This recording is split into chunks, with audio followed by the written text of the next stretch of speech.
Hello, happy Sunday. Good morning. Well, no, I guess it's afternoon Good now. afternoon now. 1 p.m. This is Moo Moo, our dog, and then we got The cheese. Cheese behind us. I think our cat Shadow was on the back of the chair for last week's podcast, so now you guys get to see two of our other animals. But if you're new to the channel, I'm Jason. I'm Hannah. And this is Super Strength MMA, where we talk about all things MMA, fitness, nutrition, just various Health. aspects of what it takes to even be an MMA practitioner. Mm-hmm. And even just a healthy individual. I think we cover it from the basics to the more advanced athletics. Yeah, exactly. So we have just a little bit of background in case you are new. We have differences in experience and different experiences in different martial arts. Yeah. So I've been practicing MMA for the last 6 years. Very heavy into the jujitsu aspect of it. I do love the striking as well. I love everything about it, but in terms of competition, I find my passion is more in jujitsu than anything else. Definitely.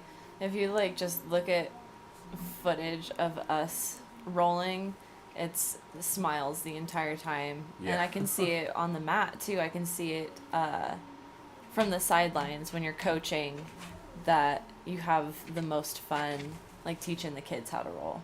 Yeah, and I do have a lot of fun teaching them how to strike. I do have, because I was thinking about the other day, I was teaching the kids, we've been working on double leg takedowns and throw-bys and stuff like that, and I was like, well, the way that I teach is based off of experience level. So if I'm teaching double leg takedown to super brand new beginners, I'll leave out smaller details.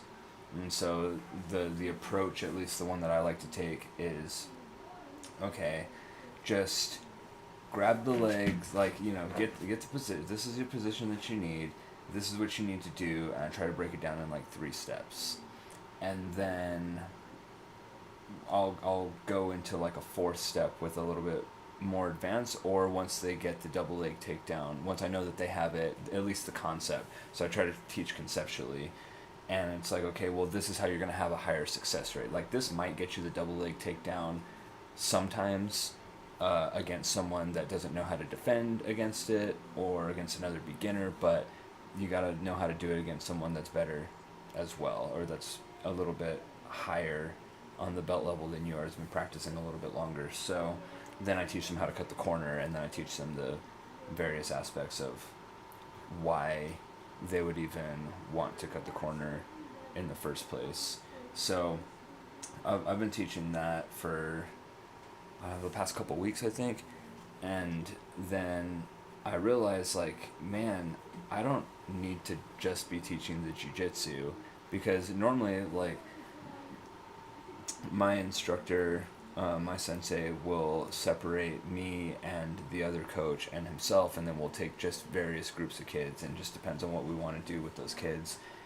And I realized, I don't have to just be the jiu-jitsu instructor, and that was never spoken. It was never hey, you're going to teach the kids jiu-jitsu, and hey, you're going to teach the kids striking, to Brendan, who's the other coach, and I'm going to take the kids that are going to go. It's never been like that. It was kind of a natural flow of Yeah. where the natural talents and where most of the interest is, like jiu-jitsu being probably your main interest. Yeah, well, and so whenever I was teaching that move, I was I've been teaching this double leg, and we've been doing it repetitively over and over and over again. So now I can teach them how to apply it. It's going to be a lot different of an application when you're just doing jiu-jitsu as opposed to if you're doing MMA. Mm-hmm. So you want to get them to block their face, so that way it leaves their legs wide open, and then you can shoot for your double leg takedown. And then you were there yesterday when I was teaching the kids how to box. Mhm.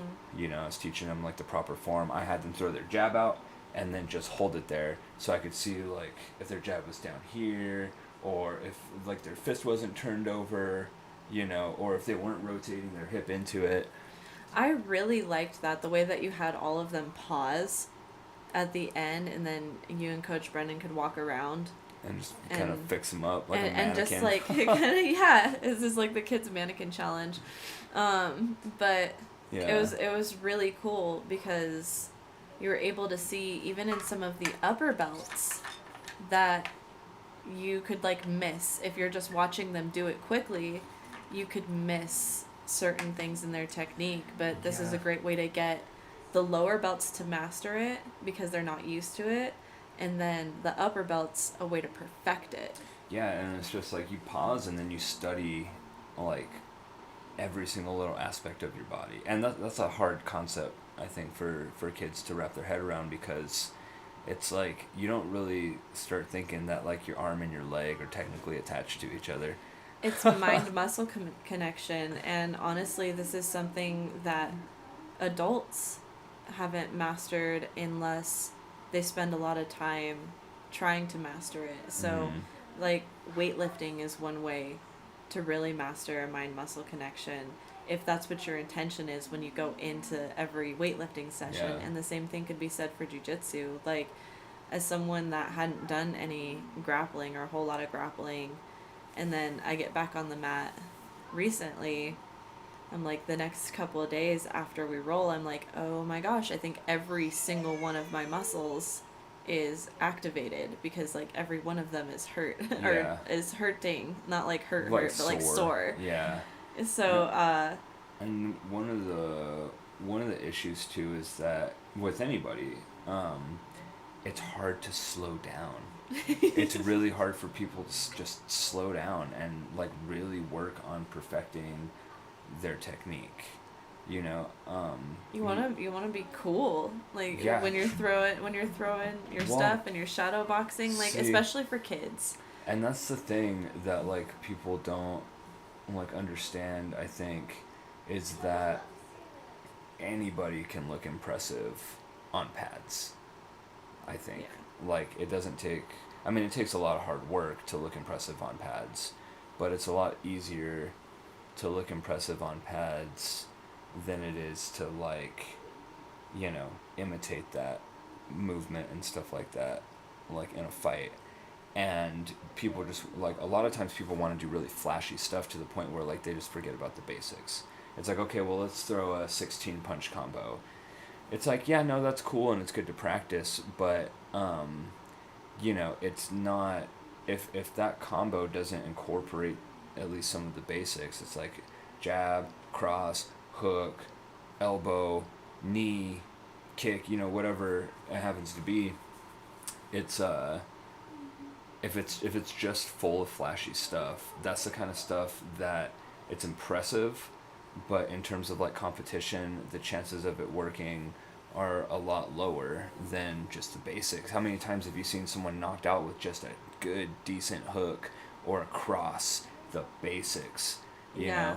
And it wasn't a tornado kick. Yeah, and then of course you find that flashy stuff online, but that is like the elite level of fighters. And it's like timing. You have to have the exact right timing and know when that timing is to even attempt some of the flashier stuff to get like the KO, you know? And something like a tornado kick, especially if you do it in MMA, if your opponent's timing is better than yours and they see it coming, as soon as you turn your back and they crash your party, that's your back. You're giving up your back. Not a good idea. Good a lot of times, you know. So there's plenty of stuff that's fun to practice. Oh, absolutely. And not use in competition. Like, you did a video voiceover recently. Oh, the little nonsense. Yeah, where I did that little so if you haven't seen the reel, it's on YouTube and all the socials that are listed on the screen. We have a Facebook too. It'll be under the same name though as the Instagram, I believe. Yeah, so but just to shout it out there because it's not on the screen, but just to let people know we have a Facebook as well. So if you want to check that out. But the real was I was just practicing. So this was a long time ago too. This is like a few years ago, and I I had seen this move and I was like, I just want to see if I can do it. I know it's not practical, and it's actually a horrible idea to try to do in real life, and I made sure to put that disclaimer out there. And but it's basically like someone gets you, like let's say you shoot like a bad double leg and they get you in a guillotine, but it has to be a really loose guillotine, otherwise it's just gonna break your own neck. But like let's say they get you in a real loose guillotine and then you like pull the elbow and then you turn your head to look at the ceiling and then you just like jump up and basically do a backflip over their shoulders so you can get their back and like, you know, have a control, or, you know, take the choke or whatever it is you want to do. But yeah, it's a nonsense move and it's not going to ever work, but it is very fun to practice at least. Yeah, no, it looks fun, but definitely not something that you just bust out in competition. Yeah, it's not practical. And then if, you know, you're going to have people that are like, well, yeah, that would never work. And it's like, well, yeah, of course it wouldn't work. Like, I that shouldn't need to be said, but also for the people that don't practice the sport, maybe it is something that needs to be said. Mm-hmm. Oh, Yeah. and didn't we get a comment like that somewhere on one of the socials that was like, it's a great way to get a something something, or... Oh, well, there was one where it was like, oh, what was it? I went, I think I dipped low. It was like a boxing video. Oh, And I think I dipped that's low, right. and there was a comment that was like, well, it just seems like a good way to eat a head kick. And the person wasn't wrong, the commenter wasn't wrong, they're absolutely correct. But the thing was that we were just, in this particular case, we were just boxing. We weren't kickboxing. Yeah. So your movement's going to be a lot different than if you're boxing and if you're kickboxing and stuff like that. And then eventually you just kind of develop your own. That's the cool thing about the martial arts, is that you just develop your own style. You can practice everything the same way when you're a beginner. You know, you practice everything the same way as everybody else. And then you kind of learn the rules that you can break. Yeah. And then there's situations where, like, let's say in jiu-jitsu, they say, they teach the beginners, never put your hands on the mat. Never put your hands on the mat. And I can't claim that I'm not, like, still, you know, in the intermediate, like, the beginner intermediate stage of my jiu-jitsu journey either. Like, I'm no black belt, you know what I mean? But I understand it conceptually enough.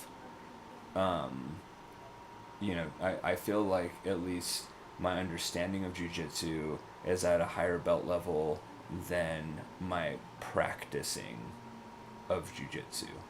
Like, yeah, I we were understand talking about it. yeah, like I understand the concepts of things and stuff like that, but implementing them into practice is like, okay, well, I need to fine tune, like, you know, all this other stuff or whatever to, Yeah. you know. My background being in Taekwondo makes it really interesting, like, because I have a different base than a different beginner, but I still feel like a baby. You know, I still Yeah. feel like such a beginner, and part of that could be like, if I had like gone through my like 14 years of Taekwondo and then immediately jumped into MMA, it might not have felt that way. Yeah. But I took 10 years off in between, and I just got really good at being a personal trainer and weightlifting and stuff like that during that time, and then jumped back into martial arts at this point in my life. Yeah.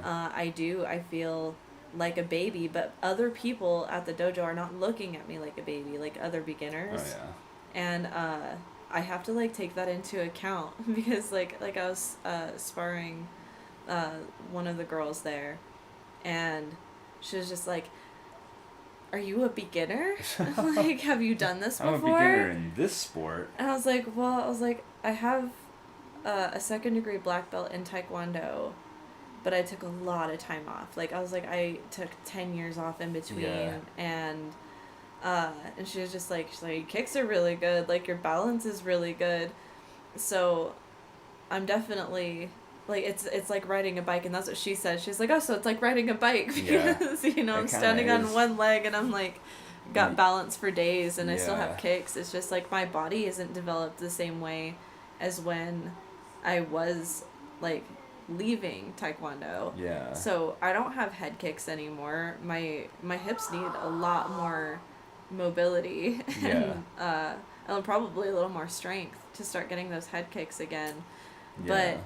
But once I have that, it is like riding a bike. Like those head kicks are gonna fly to the head Yeah. with Well, precision every single time still. and I guess like to circle back, the what I was alluding to was, you know, they tell you that like the beginners, it's just like, okay, yeah, they tell you in jiu-jitsu, never put your hands on the mat. That's a universal rule for like this, what they teach all beginners in jiu-jitsu.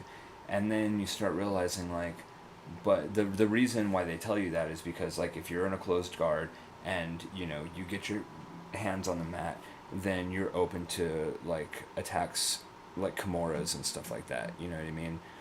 But let's say that, like, for instance, you're setting somebody up to do something that you want them to do, because the entire idea is just manipulate your opponent to do what you want them to do. So you're just doing that beginner mistake, but you're doing it with purpose. Yeah, You you, know. you know what you're doing. It's like with karate and taekwondo spars, not keeping their hands on their face. Yeah. You know, because they're built for speed and they have the confidence that they don't need to have their hands up. It's like we were talking about psychological too. Yeah. Well, and if you have, like, even in MMA, when you're fighting, like, with your hands low or sparring with your hands low, um, you know, obviously if you're like a super beginner, it's not something that is suggested that you do, No. you know, and then like you start building your own style, and you're baiting people because they see the first thing Like- that's open. Yeah, you're basically like, yeah, hit me, you know, my face is open, and you're baiting people into trying to hit you. But if you're good at like coming back and countering, then that's exactly what you want them to do. You know, you want them to go for your face because that's how they're gonna like maybe put some forward pressure on you, and then you have an answer for their question. It's the same as like if you're playing chess, and you know you, let's say, your bishop can get your pawn, but then your queen ends up getting the other person's bishop. So like me and you were playing chess, and like if your bishop can get my pawn, or I put my pawn in a place that I just pretend like I don't know it's in danger. Yeah, right. And then your bishop takes it, and then I'm like, haha, because then my queen takes your bishop. It's the exact same thing. Cat and mouse. Yeah, but like you have to be a certain amount of steps ahead of your opponent. You know, so I understand why they teach certain things to beginners, and there's what I was teaching when I was teaching the kids boxing yesterday, because we weren't throwing any kicks or anything.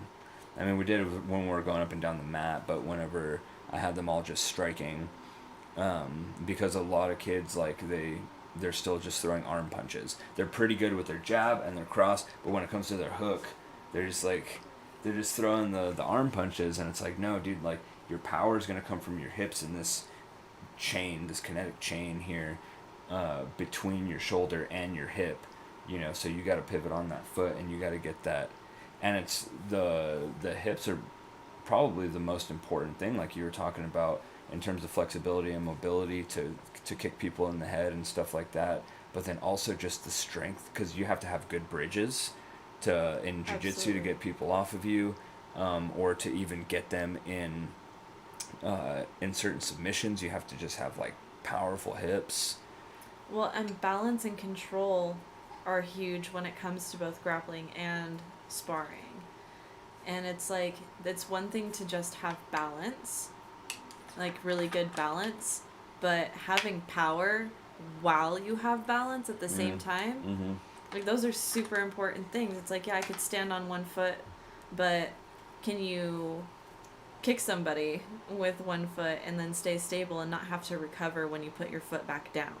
You know, because your Yeah. recovery time could get you hit, essentially. Yeah, and that's like that's some of my issue, like, because I don't have that mobility in my hips yet. Like I have a lot of strength in my hips, but on a certain plane, you know. Yeah.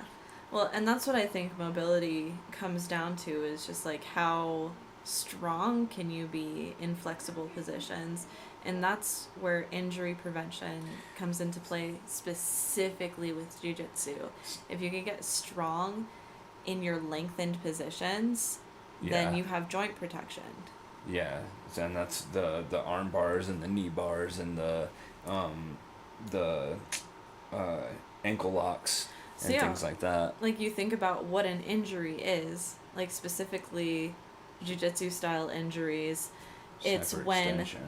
yeah, it's when your joints get extended past a point that is natural. So like knee injuries, rotator cuff injuries, Mhm. they're usually range of motion issues when it comes to weightlifting. It's crazy because I didn't even think about that. Like, I've been going to the gym consistently for the past like 5 or 6 months. I was still, and when I say gym for the listeners, like I go to the dojo every day, 4 times a week. The only day that I don't is Wednesday because Aiden happens to have piano, and then Sunday. And Friday as well. But on Wednesday and Friday, I go to the gym and lift weights instead. So I'm working out 6 days a week, and then Sunday is like my rest day. It's an active rest day. I'm still doing yard work and taking care of the house and the homestead and stuff like that. But it's the active rest day. And uh, what I've been doing recently, because Hannah's put me on sets of when I was cutting weight, I was doing sets of 8x8, so 8 reps by 8 sets, so 64 total We were going to talk about that this time. repetitions. Yeah, and then but this time if I'm doing upper body, I'm doing 4x8s with heavy weights with like certain exercises, and then when I'm doing lower body, I'm doing 5x5s with certain exercises and just heavy weights. Like that's the reason the reps are so low, is because I'm just trying to like put heavy weights. And the idea is to rest. When I was doing the 8x8s, I was resting 30 seconds in between. No, it wasn't 30 seconds. It was like 5 seconds in between. Yeah. So the idea of an 8x8, and this is something that I learned from my bodybuilding mentor, actually. And this is something that he would use to get bodybuilding competitors shredded before a competition. But one of the best things about the routine is that you don't lose strength. So usually when you're training Yeah. for hypertrophy, you sacrifice a little bit of the strength gains. And what is hypertrophy for those that don't know? For those that don't know, hypertrophy is muscular size. So you may be training for size if you're going to be a bodybuilder. So you're training for size and definition, and you want to look a certain way. Yeah. And then there's training for strength. There's training for power. There's all kinds of different goals that a person might have, athletically speaking. Yeah. These for 8x8s, they make you so strong, so fast, and they shred you at the same time. So the idea is time under tension, and then forcing an adaptation, a very quick adaptation on your body. So the idea is that you do, there's a few different ways to do 8x8. You could do a full body routine a few times a week, and that's super efficient. And then you can do an upper body cycle and a lower body cycle. Yeah. So if I were to start someone brand new on an 8x8, it would be a full body routine that they would do 3 times a week. And you would start by doing 40 seconds of working from the largest muscle group to the smallest muscle groups. Mm-hmm. The smallest muscle groups, like things like calves and triceps and stuff like that, they take longer to exhaust than your larger muscle groups. Because they're using less oxygen. Less energy, yeah, Yeah. essentially. So you start with the largest muscle group in the body, which is your legs. Okay. It's not your back? Mm-mm. Interesting. Yeah, the largest muscle group is your legs. It's responsible for carrying that you makes through the sense. whole day. You know, Sorry. it's the biggest. That makes sense. I out of just all of them. Never thought about it. not really. No, I think maybe it's just because like the surface area of your back is just a lot bigger, and I didn't even think about like yeah, of course like your legs are carrying your weight the entire day, Yeah. and then even when you're doing stuff like let's say you have to carry like some kind of like sack or something, you're using shoulders and back and all that stuff, but the legs are taking the brunt. Absolutely. So I guess I never thought of it that way. That's cool. I didn't know Yeah. that. Yeah. So a really good exercise for the first one for legs, if you're doing an 8x8, which we weren't able to do these because the gym that we use just doesn't happen to have one of those the hex bars, or what is it? Yeah, the hexagon bars. Oh, I don't know. So it's like a hexagon, and it has Oh, handles on okay, either no, I know what side, you're talking and then you can about. put plates on either Man, I'm side of sorry. it. I keep nudging Nudging the cheese. our dog in the background here. I keep like forgetting he's there. So the idea is that you do 40 seconds of work, which is actually really slow. You're only doing 8 reps. Mhm. So you have to slow it One down, rep give per yourself 5 seconds. Yeah. And so it takes a little while to get used to doing that. So you have to pick a fairly light weight for this. Like, you're not lifting very heavy when you do 8x8s. So you're going to do 40 seconds of work when you're doing that. So you got to slow down your reps. And then when you rest for 20 seconds. So this is for someone that's brand new, doesn't have the endurance I was yet. resting for 5. And I would never start someone at 5 seconds of rest in between each set. You start at 20, so you do 40 seconds of work, 20 seconds of rest, and then you do 8 sets. Mm-hmm. And then you move on to the next biggest muscle group, which is the back. Okay. Yeah, so you do... Ooh, you know what? A T-bar is a really good one. I love a T-bar. So if like your gym has a T-bar, or if you have the ability to use one, that's my recommendation. That's like Is that one of the what is that? Just one of those attachments that you can put on the cable machine? No. Or what is the T-bar? So if I haven't seen one at our gym yet, I don't know, maybe I just haven't looked for it, but in Excel, when you walk into the back weight room, it was kind of like the first corner to the right, and it's that platform that you step on, and then that's that bar. Did we ever use it? For Okay. surezies. Okay.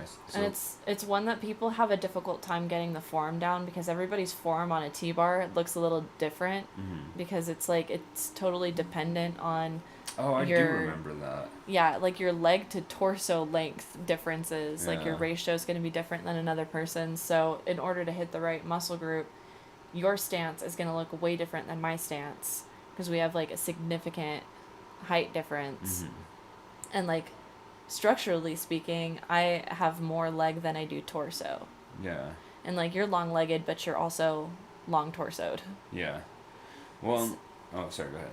Oh, no, I was just going to say, so you do the same routine 8x8 using the T-bar Okay. right after that. Well, yeah, so I already had a good baseline for the 8x8 workout, because it is an endurance-based workout, and that's why you only get like a small amount of rest time, but like pretty much all I train is endurance.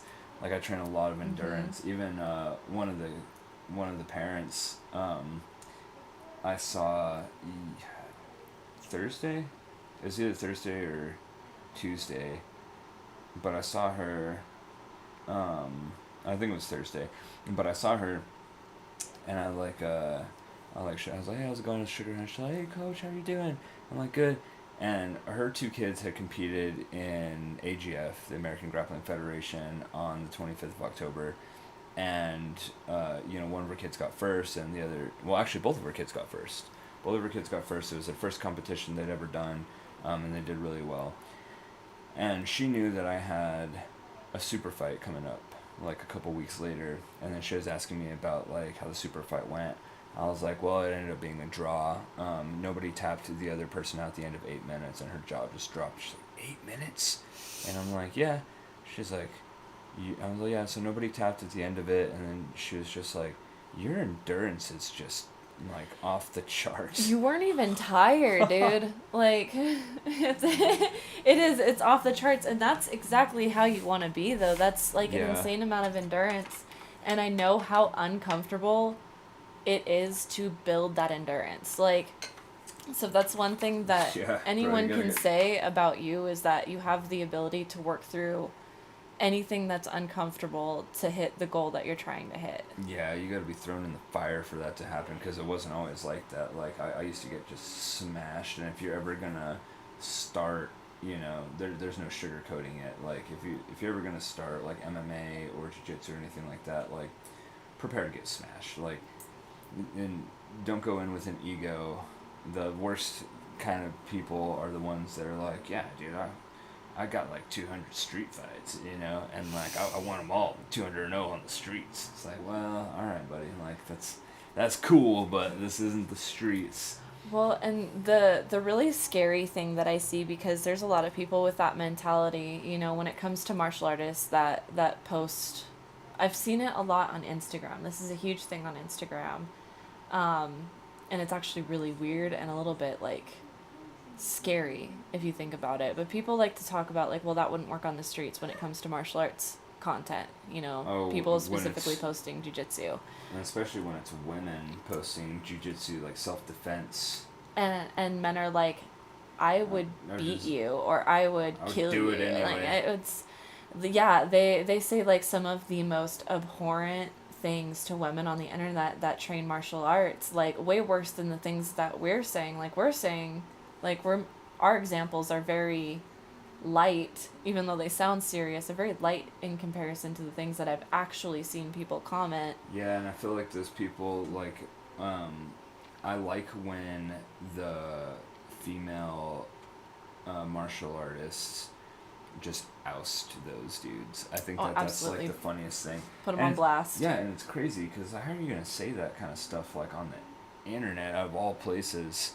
Like that's nuts. Everyone can see it, but there's like an ego behind it where it's just like they think that they're genuinely better than everybody else. Yeah, So it's weird, man. But like, I guess going back to the 8x8s and the 5x5s, we were talking about flexibility and mobility and stuff like that. So, what I was alluding to, or at least one of the things, was, the 8x8s, I had very little rest time, so I was just pumping the stuff out, just. oh, yeah.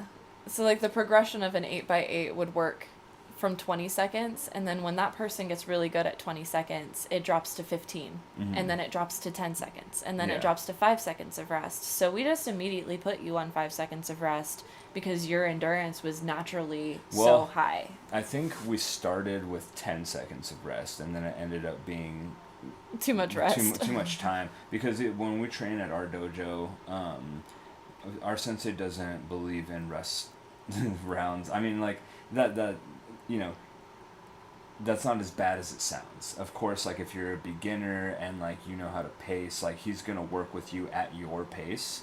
But if it's someone that's been there consistently and he knows, like the capability, it's just like the same thing. Like when we go with the kids, if we're doing a belt test or something like that, then we might have two kids that are, trying to get their yellow belt, two white belts that are trying to get their yellow belt, and we know that those kids, even though they're fighting for this, or they're they're not competing, but they're working towards the same belt, that kid's best is going to be different than that kid's best, and we know what 100%.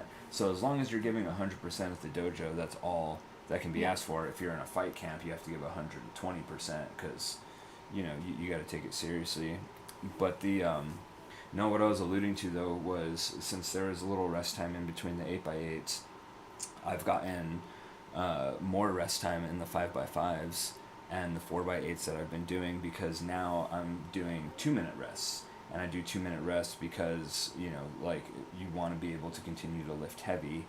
So you need the recovery time in between each Yeah. set. And so I didn't know what to do with all it. Like 10 seconds was too much of a rest time, you know, and so I didn't know what to do for 2 minutes. And Hannah came up with the suggestion of like journaling, and I was like, no, that's a good idea. So I would start journaling. I would start writing down what I did, you know, that day and stuff like that. But then there would still be like, because I would just write down what it was that I did, and then there'd only be like 15 seconds that had passed, and I'm like, man, I still got like a minute 45. I'm gonna stand here. So what I started doing was I started just researching the exercises that I've been doing, so I can figure out like how it's helping, what muscle groups is helping, what the benefits are, what exactly it's doing for what aspect of my life and like my health, and you know, stuff like that. And the one thing that I came across that I don't think many people think about, at least I didn't think about it until I came across it. You had mentioned it, and so I thought about it in like this aspect, because you're talking about time under tension, and you know, so it's like, okay, well, if you're gonna do a squat and you hold it at the bottom for like 3 seconds, and then you come back up, and you're not bouncing, you're not using momentum or anything like that, you're coming back up, you're working that, but that flexibility and that mobility, but the for some reason, whenever you said time under tension, I was thinking that like you had to take that pause. But then when I was doing like leg extensions and hamstring curls and stuff like that, and I was sitting there for my 2 minutes just looking up like how it's helping me, and it was just like, yeah, like when you're doing like, let's say the leg extensions, you're activating the quadriceps, and you're stabilizing the joints both in the front of the quadriceps and in the back of the quadriceps. You know, you're stabilizing all that connective tissue, and you're also, and I guess this is one of the things that I didn't think about, and I don't know if other people think about it, but when I was researching, it was like you're stretching the quads, and I don't know why I never thought that I was actually stretching as I was like building the muscle. I never thought about that, and then I was just like, oh, because it was like it helps with flexibility and mobility. I'm like, well, how? And it's like, To well, see how the muscles are lengthening and shortening based on yeah. contractions. So that was like actually like a really cool thing to find, because I've been working out and stuff like that, and I'm strong, but I've really wanted to start working more on my flexibility and mobility. So I've been doing yoga. I've been doing a lot of yoga, but for some reason I never pieced together the fact that the gym was helping me with flexibility and mobility Yeah. if I wasn't holding like a 3 second squat under that tension and then pulling back up. Because Well, it's more like dynamic versus static. well, and it's also it's about speed. So, in which muscles you're activating? Are you going to activate your fast twitch, or are you going to activate your slow twitch fibers? Mm-hmm. And if you're using only fast twitch fibers, and you're training for jujitsu, then you might have explosiveness. But if you have to hold your bridge, for instance, Yeah. like just like one thing to think about, like if you're working just bridge, so you're doing a lot of hip thrusts, and you're thrusting up as much as weight as possible, and then you're slamming back down, slamming up as much as weight as possible, coming back down, absolutely no time under tension, then you're gonna be able to like explode. Yeah. But if you gotta hold that weight in that position or avoid injury and come back down slowly, like you're not gonna be able to do it because you're only activating and working those fast twitch fibers. Yeah. Whereas like if you're doing leg extensions and you're up here, you're gonna pause at the top Mm-hmm. for a second, and then you're gonna take 4 seconds to come back down. So you're not just like slamming it, and you see a lot of people at the gym just like doing those leg extensions, just slamming them up, you know? Yeah. But the real strength comes on that 4 second decrease. Yeah, and I Because try to you're go. holding it. And I try to go as slow as possible too on the decline with all that, and then there's certain, and we can segue into this next part. We said we were going to talk about it last week, but there's certain exercises that we have to figure out for me that I'm not able to do, you know, because I have just a difference in, so like let's say calf exercises, I can't stand on my toes on my right foot, so it's hard to target the calves. But then the other thing that we're aiming for in the gym for me personally is my left leg and left hip bear a brunt of the weight and do a lot of compensating for my right leg. And the story behind that is the when I was born with the club foot. So essentially, like, my right foot was turned upside down in the womb. Like, that's how it formed. And whenever, you know, I was born, they they had to break my foot in multiple different places, and they had to stick a pin through the top, the instep of the foot, all the way through, like, the big toe to kind of, like, straighten it out. They had to stick a pin through it. And so I was in a cast for the first year of my life. And then somehow, when I was a year old, I broke my leg at my babysitter's house. Nobody knows how it happened. My parents, you know, have their suspicions, because how does a 1-year-old break their leg? That's weird, you know. And so that I was in another cast for the next 6 months. So was it the same leg? Yeah. Okay. Yeah, the right leg. So the first year and a half of my life, my right leg was in a cast. So that's gonna impede blood flow. That's gonna impede, like, being able to strengthen that leg. That's gonna impede a lot of stuff, because for the first year and a half, the leg is just recovering, and it hasn't even been formed yet necessarily. You know, like. Yeah. And so, like, it's still, like, in a huge part of the development of the leg. And because of that, you know, they told my parents that they didn't think I was going to walk, basically, and without assistance, at least. And I was told that, you know, when I was a kid I used to walk, like, on the side of my heel instead of, like, flat on the foot, right? It would be, like, on the side. And my parents would always just get after me about, and not in a bad way, you know, but they would just be like, at the time, I thought of it as nagging. Mm-hmm. But they were like, straighten your foot, straighten your foot, straighten your foot. But then it was also, like, kind of embarrassing, because they tell me that, like, it's something that you try to hide, you know, but, like, yeah, and at this point, I'm just like, well, it doesn't really matter whether it was in public or not, because, like, I needed to keep that foot straight. And I'm glad that they did, in retrospect, because I wouldn't be able to do the stuff I'm doing now. And part of the reason why I don't like to sit around and, like, watch TV and just kind of, like, waste time is because there was a period in my life, and it's not one that I remember, you know, because I was just born, but there's a period in my life where, like, I might not have been able to even walk. So I have to walk with a purpose now, right? Where it's just like, okay, well, like, I've been given the opportunity to be able to walk when, like, I might not have been able to. So let's climb mountains. Let's learn how to skateboard. Let's learn martial arts.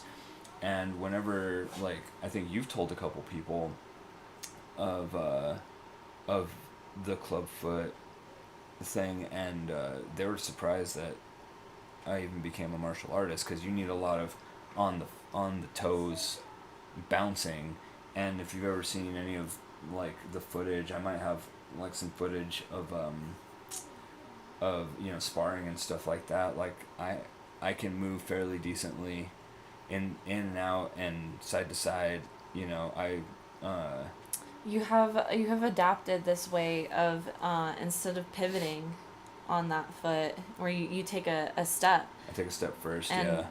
Honestly, to get the angle. Like, I've used that. I think about it because, like, my kicks are Taekwondo kicks, so there's a lot of pivot and there's a lot of speed, but I have to, like, really intentionally think about throwing a roundhouse in a Muay Thai way instead of in a Taekwondo way, Mm-hmm. and taking that side step to get that extra power as opposed to pivoting just to get it down mentally. Yeah. Helps. So it's, like, even a modification that helps for people that don't have the same problem. Yeah, and, like, if you do, like, this is just your call to do something about it, because you can, you know. If you were born with a club foot and you happen to be able to walk, you know, you shouldn't take that for granted. In my humble opinion, I think you should, you know, do everything that you're set out to do. And the human body is real interesting because it's not made to sit around. That's why, like, if you have a desk job and stuff like that and you don't get any exercise, or you're just constantly just like, you got text neck, you know, like, it's not good because you're not meant to do that. And like, of course, we sit here and we shoot the podcast for an hour, and then we shoot the Homestead podcast for an hour, and then we take a break, and then we shoot this one for an hour. But then after that, it's movement. Like, if as long as our bodies permit us to, we're moving all the time, because that's what we're supposed to be doing. Well, and then I understand the way that you feel about it too, and it's just like, we really struggle, like, and part of it could just be the attention span of just sitting there for a whole 2 hours to sit down and watch a movie. But as a family, we're horrible at watching movies, dude. As a family, we just can't do it. So anytime we put on movies, they're usually like things that we've watched a million times, which is why like Christmas time is great, because everybody's seen every single one of these movies 1,000 times in their life. Yeah. So we put the movies on in the background, and then everybody's doing something, even if it's something different. Or even everybody has to do something. And even the kids, man. Like this morning, Aiden's gone, but our nephew Daniel came to spend the night, and Rhiannon, our daughter, was out there. She asked if she could watch something while she was eating breakfast. I'm like, yeah, no, that's fine. Sunday, don't got anything to do. It's all good. So she's eating breakfast. She's watching the thing, and then as soon as like Daniel comes out and he's like done eating breakfast, they have the TV on in the background, but they're playing Guess Who.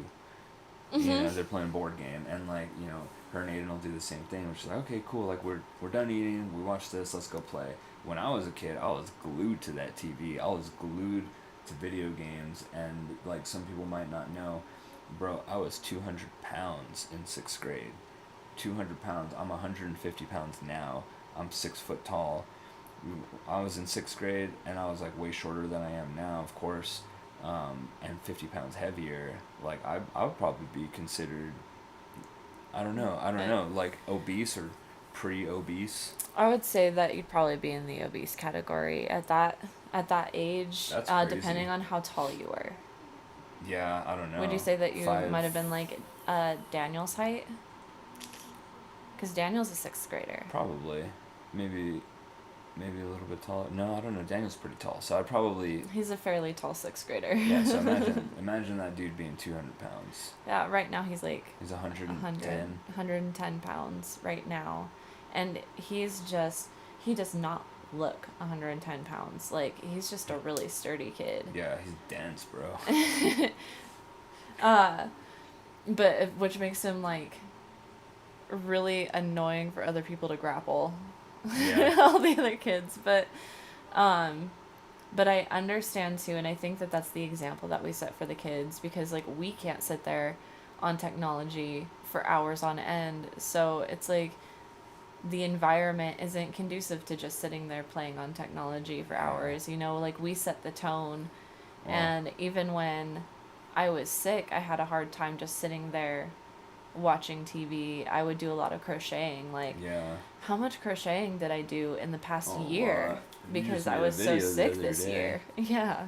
And threw it up on the Homestead page. But the idea of like just sitting there, and I did that when I was a kid, man. Like I just sat there and I just played video games. I'd slam through 12-pack of Mountain Dew. I'd stay up till 6 in the morning playing video games. Just drinking Mountain Dew and just eating a bunch of garbage and then going to sleep, like it's just not, it was not a good lifestyle. And I was living with my mom, and she didn't do much to prevent that lifestyle. She just kind of like, all right, well, this is something that you like to do, like I'm just gonna let you do it. And yeah, video games are fun, man, but there's moderation.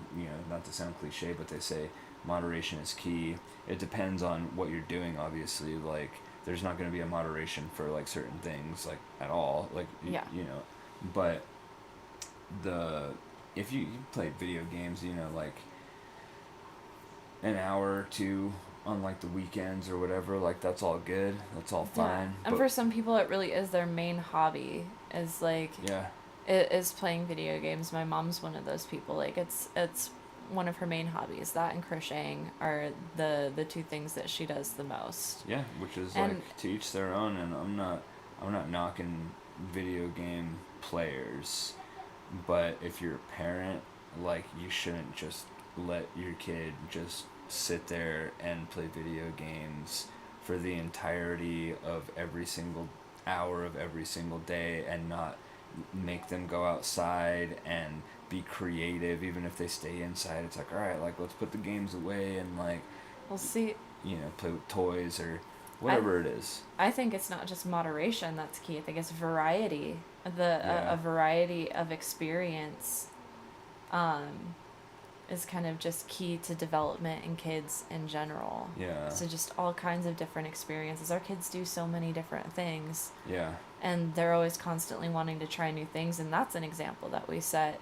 And I think, like, in your case, you're talking about, it's like there's a possibility at some point in your life that you weren't going to be able to walk, let alone skateboard, and climb mountains and do martial arts. And for me, it's been more recent in my life that I thought maybe I wouldn't have a chance to do those things, and that I wasn't able to do any of those things. And that's actually like a really good segue because we're almost hitting our hour mark. But one of the other things that we said we were going to talk about was the day-to-day in the keto, because last week, if you tuned in or if you didn't tune in and you missed it, we talked about the health struggles that Hannah's dealt with recently, as recently as this year. As recently as literally just months ago. 2 months ago. A month and a half ago even. It wasn't even a full 2 months.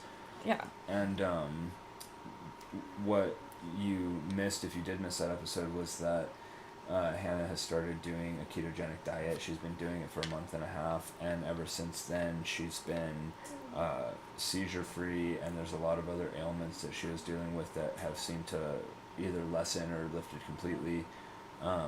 And we touched on getting to the keto diet, but we didn't discuss like the day-to-day and like what kind of stuff that you can expect to like eat for people that might be considering it. And just to put a disclaimer out there, we're not health professionals. We're not giving any dietary advice. We're not saying that this is going to 100% work for you. We're not saying to try it, like, unless, you know, just based off of what we say. Like, obviously you should still talk to your nutritionist or, you know, whoever it is that you see to get an actual idea of what you should be doing. And research for yourself. Don't just take our word for it. Yeah. You know, research your body, because this is like one of the things that we were talking about last week. Every single body is different, but if you fall into this category, maybe you have fibromyalgia, maybe you have seizures, maybe you have RA, adenomyosis, or endo. Migraines. Yeah, migraines in general as a whole. Even bipolar 2 disorder is on the list of things. Mm-hmm. And you can even look at more conditions that might be on this list, but there's multiple diets that have been tried for a lot of different ailments. So like that's where the research is that you need to look into depending on what you're going through personally. And for me, the most pressing thing was seizures. And the most studied diet for epilepsy, especially in children, which would be genetic epilepsies, is the ketogenic diet. It's what they call a medical ketogenic diet. And like the thought of keto turns a lot of people off because very recently, like within the past few years, there was this fad phase with keto, and the information that was being spread just wasn't a very healthy version of keto. Yeah, people drinking bacon grease. Gross. So it's just like not eating a single vegetable. And I mean, and there's plenty to talk about when it comes to the carnivore diet. I see a lot of people having success with that, and it's not something that I've tried, and not necessarily something that I'd be super interested in trying.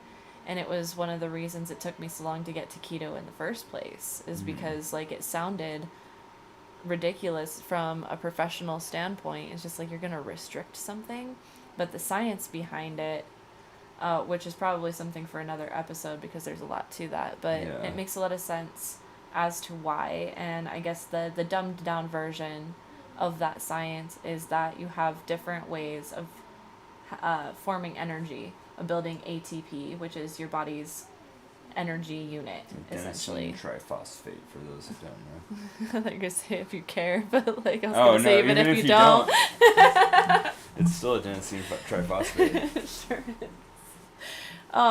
So that's your body's energy unit, and your body has multiple ways of forming this. One of them is through carbohydrates. Another way is through ketones, which you get from having a high fat diet. So in my case, my body responded extremely well, honestly, in ways that I never thought possible. Like, I have lived with chronic illness my entire life, and I'm in the healing phase from that, and the only reason that was possible was jumping on the ketogenic diet. So I have a future at this point that I never thought that I could have. Yeah. And the number one question that I get when it comes to that is just like, oh, you ate this every day, you ate this all the time, don't you miss this? Or aren't the holidays like super hard because, you know, all the treats and everything, like especially from someone that bakes. Like, I bake cookies and bread. I do a lot of sourdough bread, which we talked about in the other podcast today. It's like, isn't it hard to like cook and bake and do all this for your family and then not eat it? And I was talking to my brother about it because I used to eat popcorn every day. It was like air pop popcorn. It was the one thing that felt comforting every single day. And it's almost like I associate those foods with having no future, with being ill. So the struggles that I thought I would have were, you know, the things that I enjoyed. Yeah. With sourdough bread and popcorn and stuff like that. So it's literally, just personally speaking, it's not hard at all for me to eat this way. Yeah. And so what that looks like is tracking. So if you're going to shift into a ketogenic diet, tracking is almost one of like the most necessary things, because you're not used to eating so much fat in one day and hardly any carbs. A more strict ketogenic diet would have 5% or less. Okay. And in my case, I find that if I stay at like 8% on carbs, 8% or less, that I stay in ketosis and I don't have any seizure symptoms or anything like that. So like, this is a really good place for me to sit, which puts me at 67% fat. Mm-hmm. And then the other like 25% is from protein. Nice. So I think my challenge is eating more fat than I do protein. Okay. Because Well, like chicken, turkey, like a lot of that stuff has really high protein and not a whole lot of fat. Yeah, and this is something that we can get into next time as well. But my understanding is that, okay, so like your body, it needs proteins. You can't survive without proteins. Absolutely, and the more muscle you're building, the more protein you need. Yeah, and then you need fats. You can't survive without fats. No. The body does not need carbs. It actually does not need carbs to survive. That's crazy. And there's a lot of people that are going to want to argue that. Like, it is one of those topics in the health and nutrition category that is controversial. It is very controversial to say that your body does not need carbohydrates, but based on how your energy systems work, Well, it's been proven through the scientific literature. it absolutely has been. And if your body were to need carbohydrates, it can grab it, can make it in your body Yeah. from proteins. Like, if you Well- have too much protein in your diet, there's something called gluconeogenesis, Uh-huh. in which your body builds Neo means new and Genesis means beginning. creation, yeah, So you're just creating new. Yeah. carbohydrates from an uptake in protein. So this is the other thing. It's like the fitness community is crazy. like, you gotta get your protein, bro. You gotta have like 8 million grams of protein a day. If you do more protein than your body needs, it's not going to store it as protein. It's going to store it as carbohydrates. Mm-hmm. And that's going to end up turning into fat storage. It gets stored Yeah. inside your fat, And in your that's body fat. and that's again like that. There's a lot to that, so that's something that we can get into another time. And then I guess the final thing that at least I was gonna say was that at least because you wouldn't think, it's like, again, we're talking about disconnectivity of limbs, and like when you're a kid, it's hard to, even when you're an adult, sometimes it's hard to remember that your arm is attached to your leg. There just happens to be a torso in between. But like there is that disconnect in other parts of your body, especially internally, and you might think, well, if you started eating this particular diet, like, yeah, it's gonna fix your gut, but why would that stop seizures? Why would it fix your brain? And it's because whenever you're feeding your gut the stuff that it actually needs, and you're healing your gut, you're healing your brain at the same time, because there is a connective nerve. It's called the vagus nerve, and it goes from your brain all the way down to like basically your tailbone, right? So it drives through. So whenever and there's that gut brain connection, and so whenever you're eating, and that's even why they're starting to call Alzheimer's type 3 diabetes, because a lot of it can actually be prevented if you're eating foods that are going to prevent it, like foods that are really, really good for your brain, high in omega-3s, like walnuts and chia seeds and fish and things like that, or even supplementation that's good for your brain. Creatine's really good for your brain. Fish oil is really good. There's different types of mushrooms like lion's mane that are really good, lion's mane mushroom that have been shown to actually regenerate neurons and these neural pathways in your brain.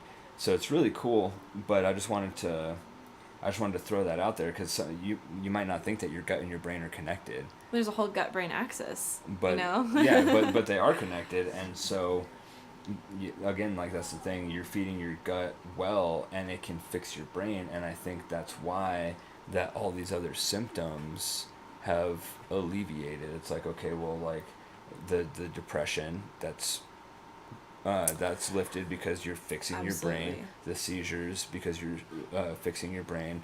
Like even the GI problems because you're fixing your gut. You wouldn't think, because there's so much stigma around eating fat. Like how many products in the 2000s, like early 2000s, where it's like demonized fat and everything had to be fat free, but then they were adding sugars and fake sugars and all kinds of crazy stuff to the foods.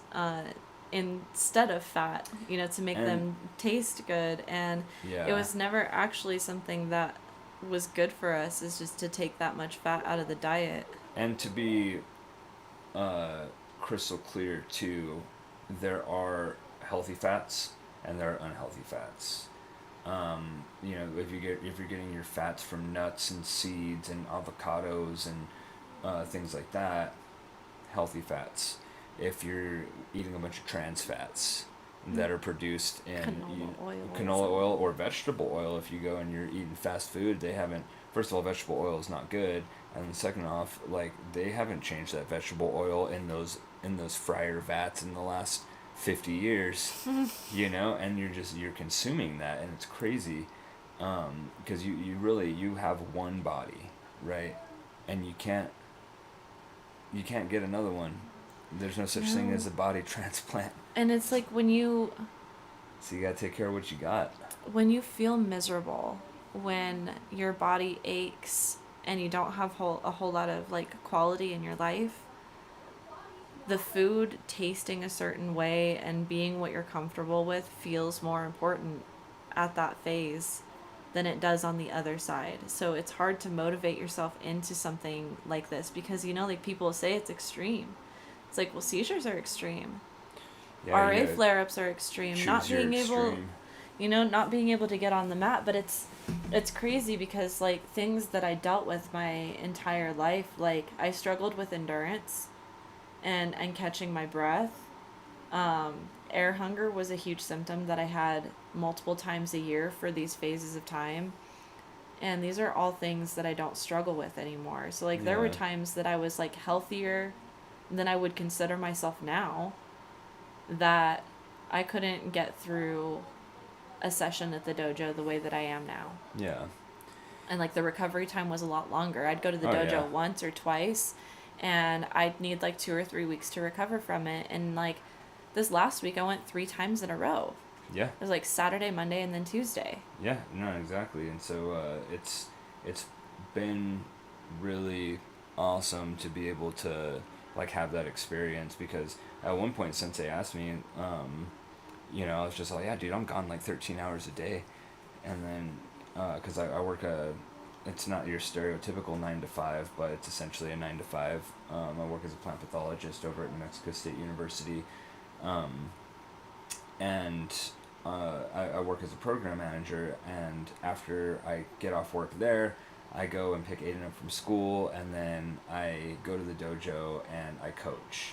And then after I coach the kids' classes, then I practice and I do the adult class. And by the time it's all said and done, I'm getting home at like 8 p.m. and I'm leaving at 7:30 in the morning. So I'm gone for like 12 and a half hours, like pretty much each day, except for, with the exception of Wednesday and Friday. And then of course the weekends. But the I'll go and do that, and then since they asked me one time, because I told him that, he was just like, and like, is Hannah okay with that? Is she cool with that? And I was like, oh yeah, dude, she's like very supportive of me going to the dojo. And he was all like, oh, like, does she like her alone time? I think this was before he knew, like, to the extent of like your health issues and stuff. And he's like, oh, does she like her alone time or something like that? And I was like, well, to be honest with you, like, she would rather have her, myself, and everybody at the dojo than she would me and all the kids be home with her. You know what I mean? Yeah, it's not that I would rather everybody come join me. It's that Exactly. I was tired of missing out. And It's like like, during that time, like I really, really did value my alone time yeah. because I had no recovery, Yeah. But So that it's was like, but that was the only reason. I think he was alluding absolutely. to like the alone time, like, like a lot of partners want to get away from each other for whatever reason. It's like, It's definitely not the case with us. Like we have so many things that we want to do together, and like yeah. as a family, the dojo is one of those things, and that's always been the goal.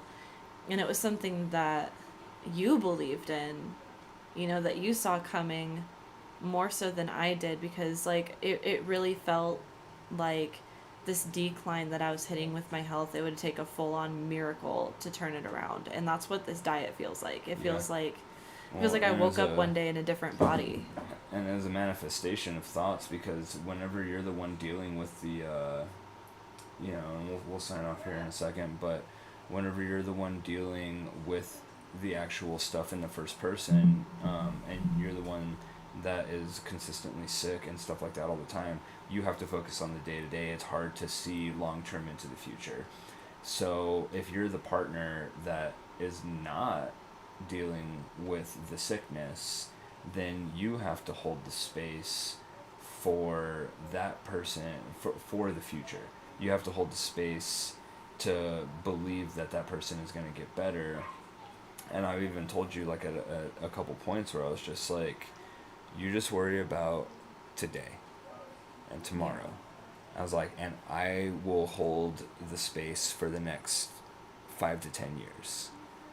Right? And then that ended up being like, because it's hard when you're going through it. Like, you can't focus on the next 5 to 10 years. Like, it's almost impossible. And then you give yourself this like false sense of hope, and then you start going to this rabbit hole of, well, if I never get better and all this stuff.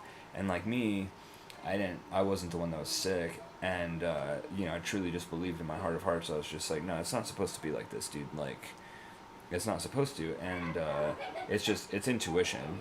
It's not one of those things where like I don't feel like I know the future and like all this other stuff, but like I do have intuition, and I highly highly believe whatever my body and my gut feeling is telling me. It's the same as like if you sense danger, you might be in danger, because like your gut feeling is telling you like, I don't know, and you have to be able to differentiate between whether you're just being paranoid or you're actually in danger of something happening. But yeah, it is just it is one of those things, that's just you if you want to take any relationship advice from me, if especially if you're the one that is more like playing the role of like a caretaker in a sense, then that would be my advice, is like, well, you have to just give that space. You have to like truly believe that this stuff is going to happen,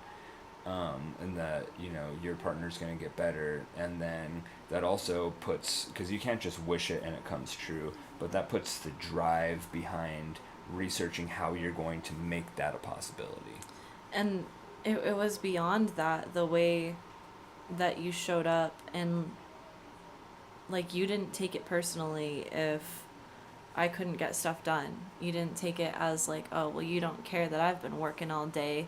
You genuinely knew at the end of every day that if there was like stuff behind in the house, it was because I genuinely couldn't do it. Yeah. And then you would just do it. You didn't take any time to think about how unfair it was that you had so much more of the workload. And that's something that I've been grateful for, is like you never made me feel less because I couldn't do more. Yeah. And that's not what a relationship should be about. It shouldn't, in my opinion. And like in my case, if you are the chronically ill person, it's really easy to give up, especially if you struggle with depression on top of it. And most people with chronic illness struggle with depression. It comes with the territory usually. And depression equals low motivation, so you have a really hard time getting yourself to do things, even if you physically can. Mentally, there's another layer to it. And in my case, I was always intent on making sure that you and the kids knew that whatever it was at every single day, whatever percentage I woke up at, I'm using the 100% all of it. Of that percentage. Yeah, if I wake up at 20%, I'm using 100% of my 20%, like you will get home and you'll understand that I tried my absolute hardest. So, and I think that helps, because it would be really easy to see if I was just taking advantage of the fact that you would. Yeah. Just like, oh, well, I don't feel like doing the laundry today.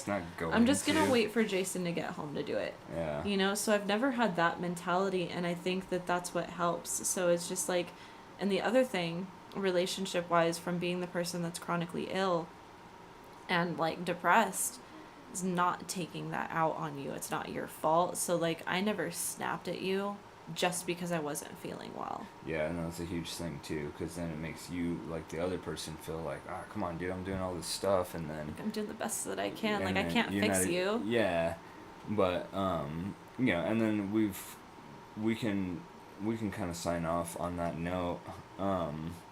But the next time, what are you thinking about? What can we promise these guys? All zero watchers. No, I'm just kidding. No, one of the things that like we can delve into a little bit more, I think, is coaching. We both have coaching experience. Yeah, absolutely. So that's one thing. That's one area that we can dive into. What are your thoughts? You got anything? Got any ideas? I have wanted to talk a little bit more about like NASM and like and certifying as a personal trainer, and if that is something that you're thinking about doing, the process of doing it, because I do get a lot of questions from people about becoming a personal trainer. We can do and that's actually a perfect alignment with each other, because I can talk about coaching experience and what it took to become a coach and all this stuff, and then you can talk about personal training experience. You can talk about coaching experience too if you want, because you coached whenever you were a kid, and you coached the kids when it comes to weights and strength training, and then you have personal training clientele that you worked with before.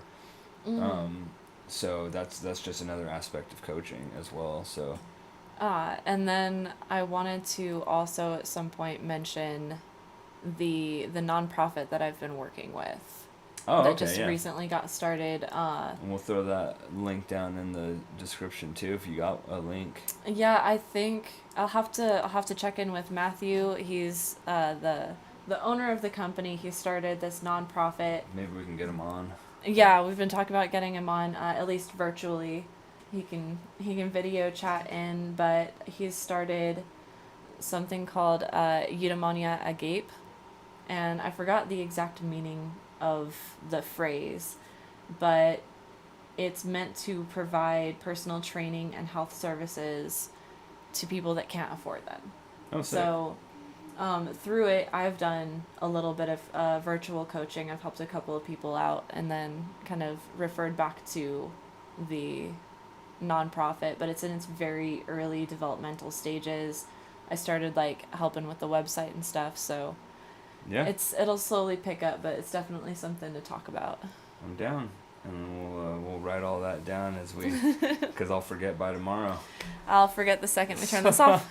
But yeah, so be sure to follow all of our social medias. We try to post something every day, at least some kind of training technique. We're gonna get into longer form videos and stuff like that. So far, we only have the podcast and then one longer form video up of a throw by technique, but we're gonna start doing more. I wanted to go over our men north south chokes this week, so we'll probably end up doing something along the lines of that. And there's plenty of reels to keep you entertained. Besides that, so I am putting one together right now. It's a recipe video for a keto pizza.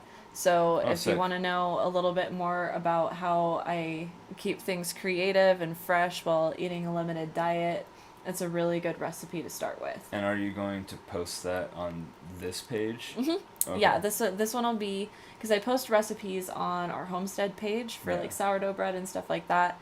This is more what we've been talking more about. fitness related, more keto related. So I don't know, I might cross post. Yeah, cool. So be on the lookout for all that. And again, thank you guys for tuning in, and we'll talk to you next week. See you next week.